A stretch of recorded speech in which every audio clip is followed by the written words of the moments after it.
বাত ব্যথা, হাড়ের ক্ষয়, এটার জন্য ভালো হোমিও ঔষধ, হোমিও চিকিৎসা ভালো। বাত যে কোনো ধরনের বাত হলে সেটা ব্যথা অনুসারে ওই মেডিসিন ওইভাবে আলাদা হয়, যে নাড়াচাড়ায় বাড়ে কিনা, রেস্টে বাড়ে কিনা, এইভাবে সিমটম দেখে ঔষধ দিলে ঠিকই এটা ঠিক হয়ে যায়। তারপর হাড়ের ক্ষয় এটার জন্য ভালো মেডিসিন আছে। অ্যালোপ্যাথি এটা অপারেশন ছাড়া কোনো হয় না, তার অপারেশন দিলে ইনজেকশন দেয়। ইনজেকশন দেওয়া রুগীও আমি অনেক দেখছি।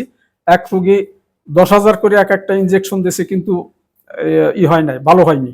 কিন্তু আমার কাছে সেই হোমিও ওষুধ খাইছে, একটু ধৈর্য ধরে খাইছে, অনেক দূর থেকে আসতো, প্রায় 5-6 মাসের মধ্যে ইনশাল্লাহ ভালো হয়ে গেছে। আরো অনেক রুগী আছে এরকম, দাঁড়াইতে পারতো না, হাঁটতে পারতো না, কিন্তু তারা এখন দিব্যি সুস্থ, অফিস করতেছে এবং স্পোর্টসেও অংশগ্রহণ করতেছে।